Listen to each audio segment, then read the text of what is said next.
जय हिंद, नमस्कार। आप सभी का स्वागत है।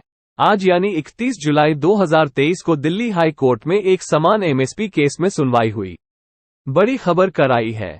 फैसला जेसीओ जवानों के हित में आए, इसके लिए आज एमएसपी के लिए हमारा court case Delhi high court, court number 3 item number 37 में सूचीबद्ध था, लेकिन उस पर सुनवाई नहीं हो सकी।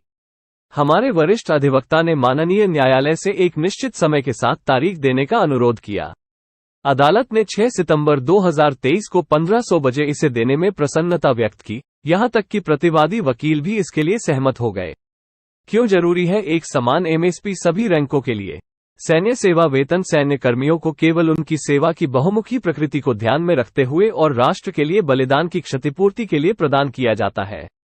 हम सभी जानते हैं कि सैन्य कर्मियों और अधिकारियों की ड्यूटी 9 से 5 कार्यालय समय तक नहीं होती है, बल्कि वे 24 घंटे ड्यूटी पर होते हैं। भले ही उन्हें छुट्टी लेने का कोई अधिकार नहीं है और सैन्य कर्मियों के लिए छुट्टी एक विशेषाधिकार के रूप में दिया गया है।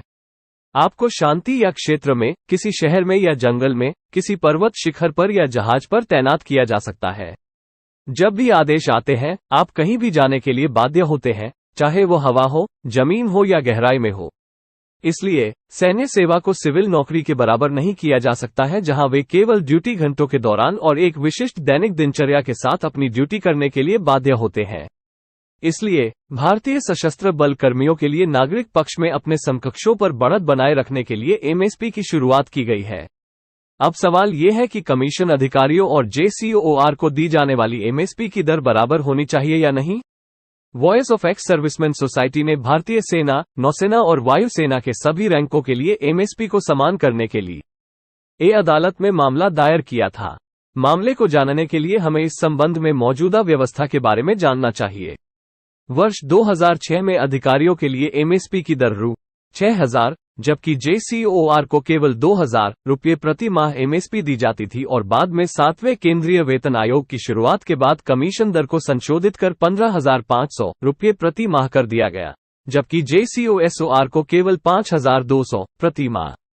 वहीं दूसरी तरफ एमएनएस को 10,800 प्रति माह, जबकि एमएनएस को कोई जोखिम नहीं है और वह नॉन कम्बाटेंट श्रेणी में आती है।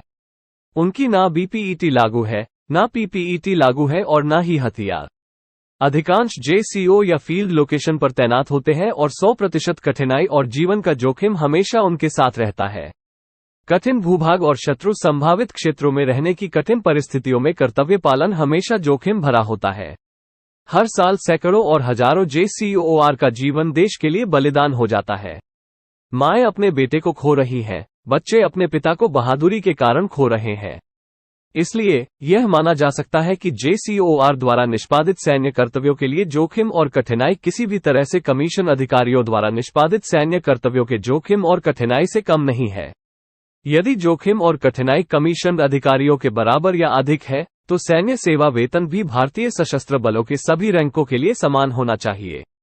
भारत के संविधान के अनुच्छेद 14 में निहित समान अधिकारों के प्रावधान का यहां पालन किया जाना चाहिए।